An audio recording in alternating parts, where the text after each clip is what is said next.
Hello दोस्तों, नमस्कार। मैं चंदन सिंह आज आपके सामने बात कर रहा हूँ चैप्टर फर्स्ट BNS।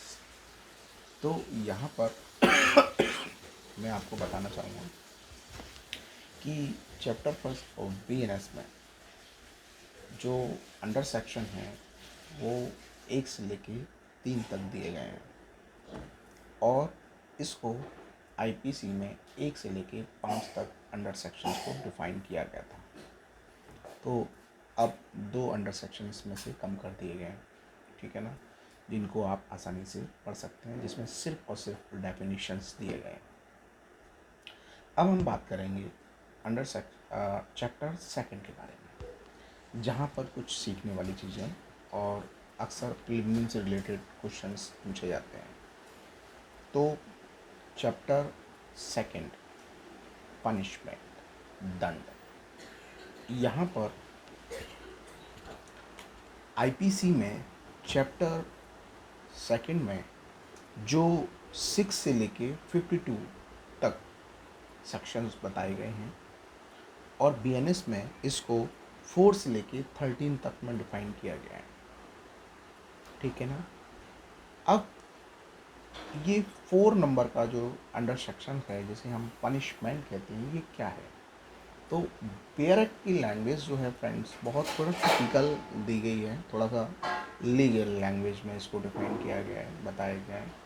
तो आप इसको परेशान ना हो, बड़े आसानी से आप इसको सीख सकते हैं, समझ सकते हैं। मैं पूरा बेयर एक्ट आपका कंप्लीट कर दूंगा अच्छे से, ठीक है ना। आप इसको सुनते रहिए और अगर आप मेरे चैनल को फर्स्ट टाइम सुन रहे हैं तो आप इसको सब्सक्राइब जरूर कर लें, जिससे मेरे सारे वीडियोस पूरे सेक्शंस में आपको क्लियर कर दूंगा, पूरा BNS यानी कि IPC आपका क्लियर कर दूंगा। तो आप इस चीज़ के लिए निश्चिंत रहिए।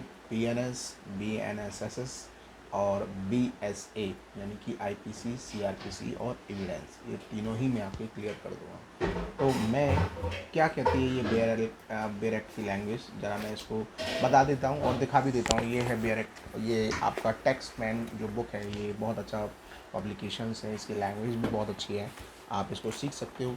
किसी भी राइटर की बुक आप ले लें, लैंग्वेज बेयर एक्ट जो है वो सेम है और इसके बारे में बहुत आसान तरीके से बताया गया है कि लैंग्वेज क्या कह रही है, वो मैं पढ़ देता हूँ, उसके बाद मैं इसको क्लियर कर देता हूँ कंसेप्ट को।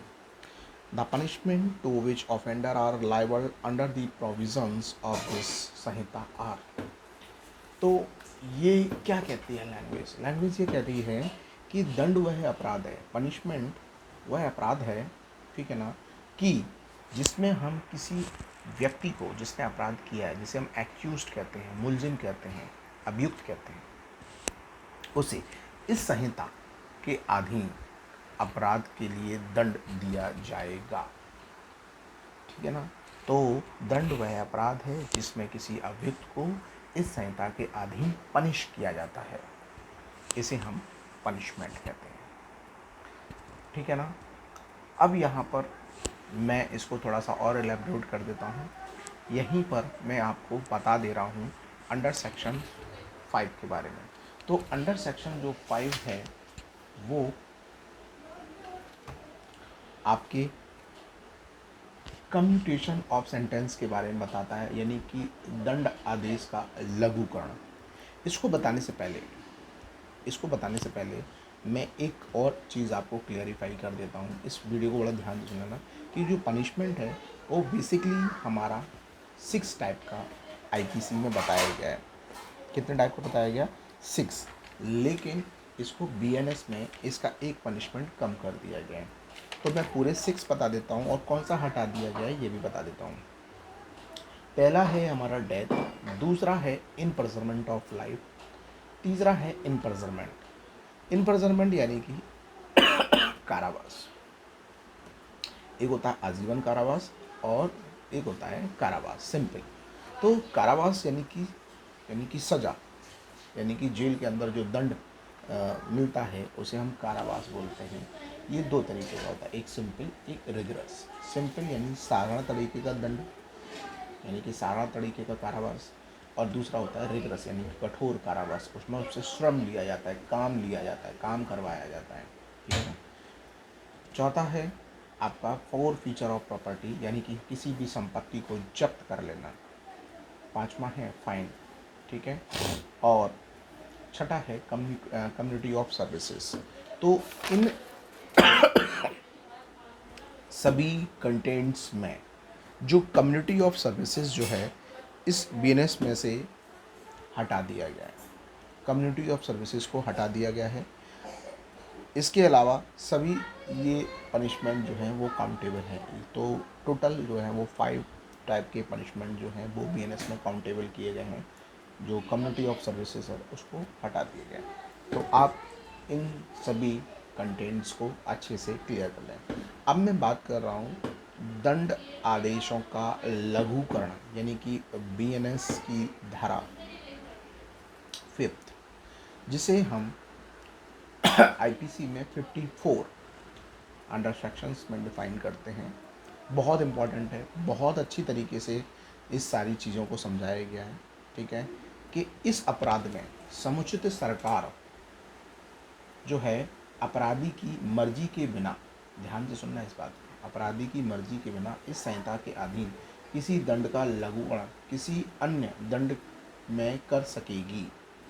यानी कि क्या कह रहा है, इस जिसमें अंडर सेक्शन 5 को डिफाइन किया जाता है उसमें सरकार जो होती है यानी कि जो गवर्नमेंट होती है वो क्या करती है, अपराधी की मर्जी के बिना इन संहिता के अधीन यानी कि आईपीसी या बीएनएस के अकॉर्डिंग किसी दंड को यानी कि जो उसको पनिश किया गया है उसका लघुकरण यानी कि कम्यूटेशंस यानी कि चेंज कर सकती है किसी अन्य दंड के रूप में।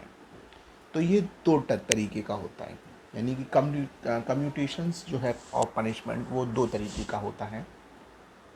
तो किस तरीके से इसे कम्यूटेशंस किया जाता है, तो पहला है अगर किसी अपराधी को लाइफ इम्प्रिजनमेंट की सज़ा सुनाई जाती है तो उसकी सज़ा को कम करने की जो पावर है वो स्टेट गवर्नमेंट के पास होगी, ठीक है ना। ये हमेशा ध्यान रखना कि अगर किसी व्यक्ति को, अगर किसी मुलजिम को, किसी एक्यूज़ को लाइफ इम्प्रिजनमेंट की सज़ा सुना दी गई तो उसकी सज़ा को कम करने की जो पावर है वो स्टेट गवर्नमेंट को होती है। तो इसका ये पॉइंट जो है वो बताता है हमारा बियर एक्ट। दूसरा, जब किसी व्यक्ति को सजाए मौत की सज़ा सुनाई जाती है, डेथ, तो उसकी सज़ा को कम करने की जो पावर है वो सेंट्रल गवर्नमेंट के पास होती है। ये दो तरीके के कम्यूटेशंस किए गए हैं, ठीक है। तो इन दोनों कंटेंट को याद कर लीजिए, नोट कर लीजिए और समझ लीजिए। तो कम्यूटेशन ऑफ सेंटेंस मैंने दो आज आपको अंडर सेक्शन पढ़ाए हैं, अंडर सेक्शन 4 और अंडर सेक्शन 5। अंडर सेक्शन 4 जो है वो पनिशमेंट को बताता है जो कि आपके बीएनएस में 5 टाइप का होता है और आईपीसी में 6 टाइप का, जिसमें कम्युनिटी ऑफ सर्विसेज को हटा दिया गया है। और जो अंडर सेक्शन 5 है कम्यूटेशंस ऑफ सेंटेंसेस यानी कि दंड को चेंज करने की जो प्रोबेबिलिटी है वो स्टेट गवर्नमेंट या सेंट्रल गवर्नमेंट के पास होती है। किस तरीके से स्टेट गवर्नमेंट कहाँ पर अपना अमेंडमेंट कर सकती है, तो स्टेट गवर्नमेंट जो है वो जहाँ पर लाइफ इम्प्रिजनमेंट की किसी को सज़ा दी जाती है तो उसको फेरबदल कर सकती है स्टेट गवर्नमेंट। और अगर किसी को डेथ की सज़ा सुनाई जाती है तो उसमें फेरबदल जो कर सकती है वो सेंट्रल गवर्नमेंट कर सकती है। तो ये बहुत ही इम्पोर्टेंट कंटेंट है। आगे हम और भी जो सेक्शंस पढ़ेंगे उसके लिए वीडियोस मैं आपको देता रहूँगा। तब तक के लिए थैंक यू। अगर आपको समझ में आया, पसंद आया हो तो अपना कमेंट्स ज़रूर करें। आप एक चीज़ को मैं विशेष तौर से बता देता हूँ, क्योंकि मैं आप लोगों के वीडियो सिखाने के लिए ये वीडियोस बना रहा हूँ, आपको समझाने के लिए वीडियो बना रहा हूँ कि आपकी भाषा शैली थोड़ी सरल हो सके, आपके नोट्स अच्छे से बन सकें। वीडियो में चमक धमक है कि नहीं, साउंड वगैरह, ये इन चीज़ों को आपको इग्नोर करना पड़ेगा कि क्योंकि अच्छी चीज़ जो है वो कई सारे टिपिकल्स परेशानियों को पास करते हुए बनाई जाती है। तो जैसा मैं वीडियोस बना रहा हूँ आप उन वीडियोस में सिर्फ मेरे कंटेंट को क्लियर करें कि मेरा कंटेंट आप तक क्लियर हो पा रहा है या नहीं। अगर वो क्लियर हो रहा है दैट मीन मेरा वीडियो बना सफल, ठीक है ना। बाकी का चमक दमक के लिए मैं बाद में चीज़ें कुछ करूँगा जब मैं और भी चीज़ें कुछ मैनेज कर पाऊँगा। लेकिन आपका कंटेंट और आपका जो नोट्स है वो सुंदर बनना चाहिए, आपका वो है ना नॉलेज वो कंप्लीट होना चाहिए, उसमें कहीं कमी नहीं होनी चाहिए। तो मेरा कंटेंट मैंने आज सेकंड चैप्टर मैंने आपको डिफाइन कर दिया, ठीक है ना। मैंने 4 अंडर सेक्शन और 5 अंडर सेक्शन को क्लियर कर दिया। आगे के वीडियोज़ में मैं 6 के बारे में बात करूँगा। तब तक के लिए थैंक यू।